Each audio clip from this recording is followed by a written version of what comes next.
Welcome to Samba Samba. Enjoy the video.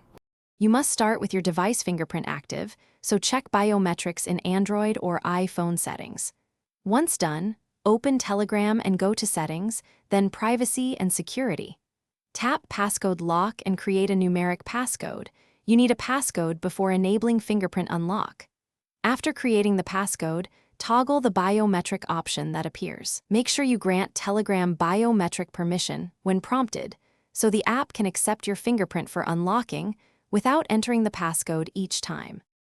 Now customize how Telegram locks. You can select auto lock timing, choose immediately if you want maximum privacy or a short delay for convenience. Next, toggle show preview off to prevent message snippets from appearing on your device lock screen. Also check lock calls and notification settings inside privacy to control what's visible when locked. Finally, test the biometric unlock. Lock the app and use your finger to unlock. You will see a fingerprint prompt. Tap it to confirm that Telegram accepted your enrolled bio. Finish by locking Telegram and verifying you can unlock with your fingerprint consistently.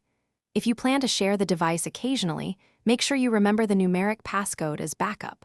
Optionally, log out old sessions under Settings devices so no one else can access chats. If the fingerprint fails, first reboot the phone, then re-enroll the fingerprint in System Settings and grant Telegram biometric permission again. This fixes most issues. If problems persist, temporarily disable and re-enable passcode lock in Telegram.